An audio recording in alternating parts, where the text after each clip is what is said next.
ממש לכולם עושה שוב פעם חרוזי המזל, עד שמישהי כבר תגיב לי בתגובות שהיא רוצה להזמין ממני.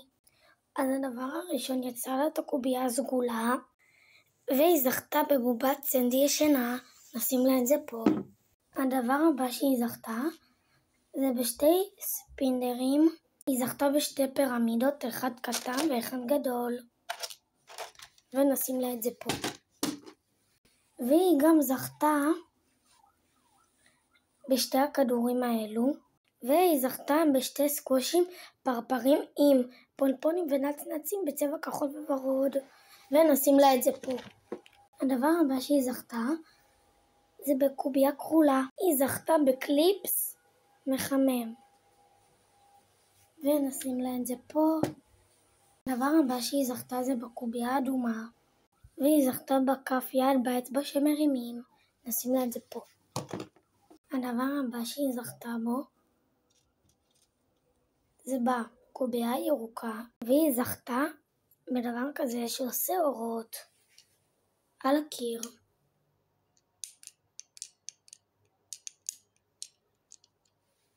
ונשים לה את זה פה.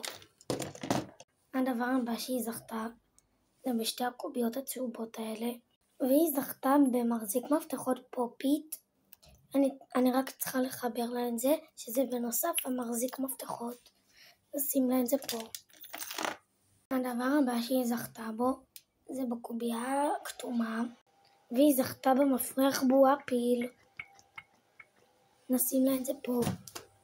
הדבר הבא שהיא זכתה זה בעוד קובייה סגולה, והיא זכתה במחזיק מפתחות לתיק, שזה גם בעצם סקוושי. נשים לה את זה פה.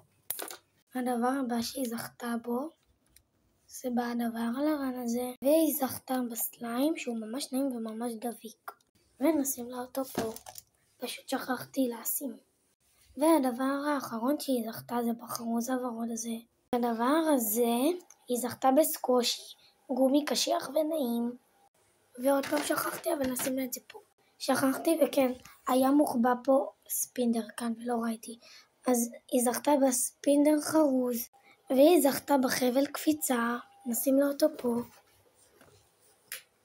וזהו, כל הדברים האלה שיש כאן הולכים למארז בשקית. וזהו, אם אתם רוצים גם תגיבו לי בתגובות. ביוש. תכתבו בתגובות שאתם רוצים, אני אשים לכם גם קישור לערוץ הוואטסאפ שלי. ביי.